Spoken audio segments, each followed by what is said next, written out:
So, it's been a lot slower this year, I will admit that, but this is one of those days where I kinda need topics because I'm going out on a trip, and we have a show to roll. So, without further ado, let's go out there and continue our short mini-series on 2023 NHL drafted prospects and talk about where everything has gone 1 year since the draft date.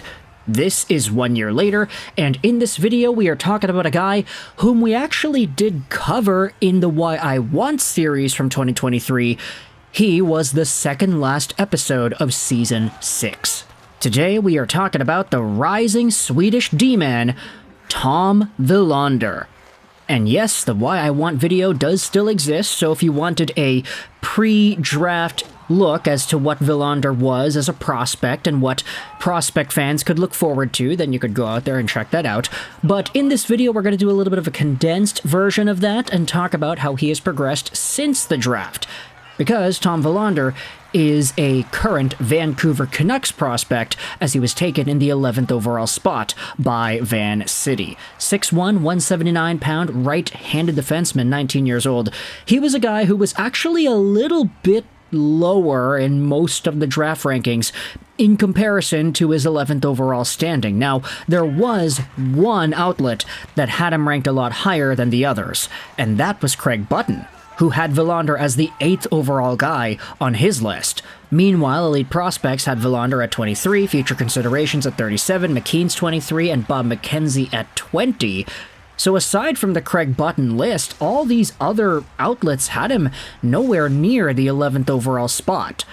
Now, the thing is, if you take a look at what Willander accomplished in 2022-2023, you won't see anything that stands out in the most amazing, spectacular way possible. I mean, he was over a point per game for Team Sweden at the under-18s, 8.7 games. He did have an extended look with the Regla junior team, getting 25 points in 39 games over there, and 4 points in 6 games in the playoffs. And he did get a small cup of coffee with the regular Regla BK, scoring 0 points in 2 games.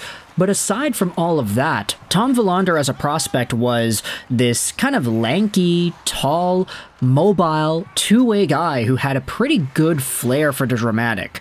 And I say that very tongue-in-cheek because not only could Willander go out there and actually score points, but he also was a pretty good two-way guy. Not to mention the fact that he actually had a bit of snarl to his game as well. This was the kind of guy that did his job in his own zone, and when he kind of got shoved around a little bit, he'd let you know about it, and he would really not be afraid to start shoving people back as well.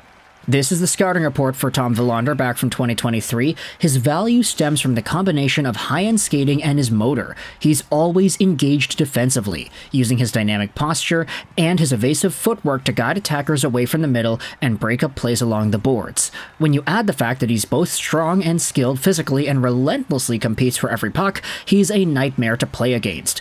Even if you start to manage or gain an advantage, Willander has the quickness to recover most of the time.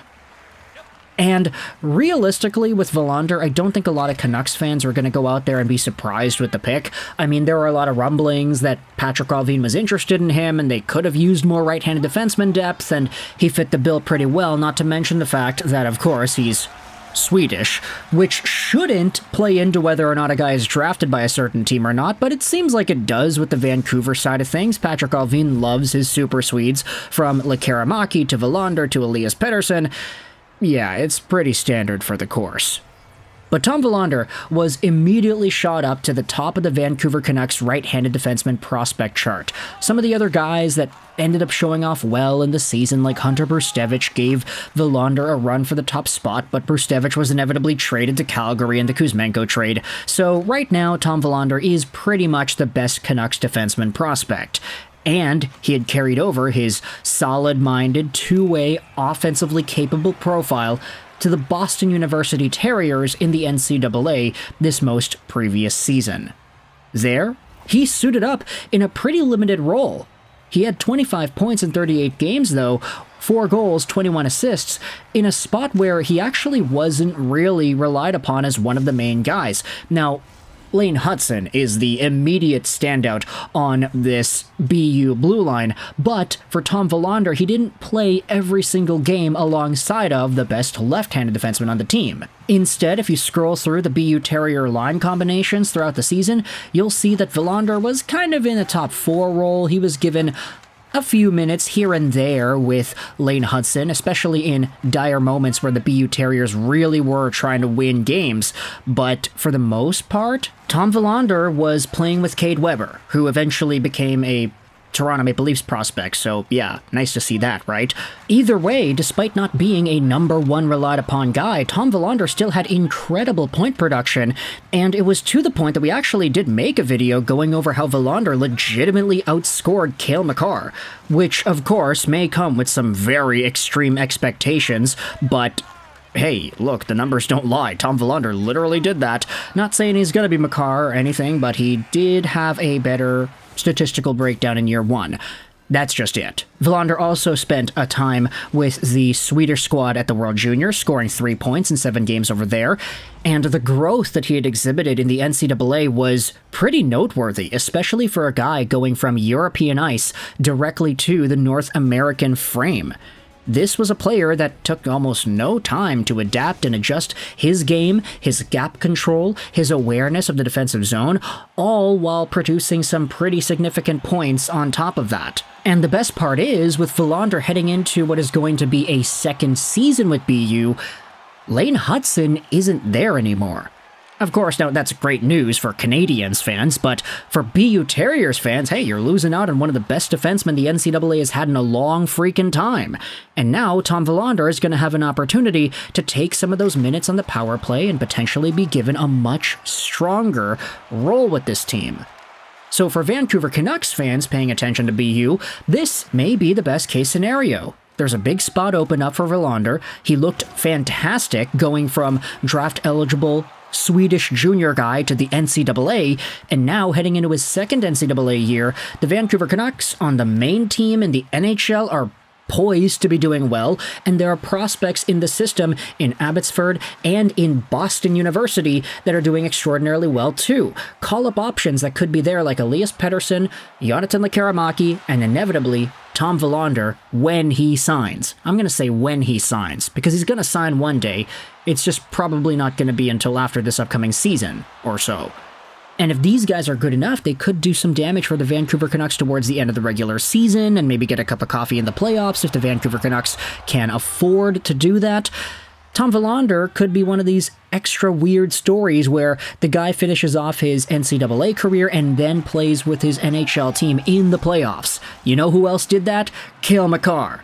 Of course, though, I mean, if Willander ends up staying at Boston University for a junior year in 2025-2026, then that's totally fine as well. There is so much development to be had in the NCAA, especially for these first-round caliber defensemen, and for guys like Willander who move really well, who are quick and nimble on their feet, and just aggressive as all heck in defending, whilst being able to produce points. He could stand to gain a few pounds as well. I mean, 6'1", 179 certainly isn't light, but he could maybe get a bit bulkier if he wanted to be more immovable in his own zone.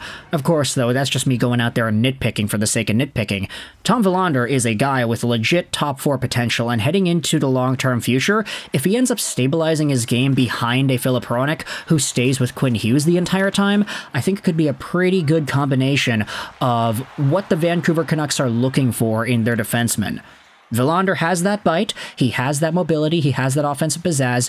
It's a pretty interesting upgrade over the other guys they have in their system right now that are right-handed, like Tyler Myers, for example, Vinny Desharnais. These guys have no real offensive bones in their body, so you could understand that getting a little bit more of an offensive kick would be seen as a valuable thing for Patrick Allvin and Rutherford. So, let me know your thoughts in the comment section below about the Vancouver Canucks and where they have gone 1 year after drafting Tom Willander. He's a very strong prospect at the moment. You could have debated, though, back when he was drafted, he might have been seen as a bit of a reach.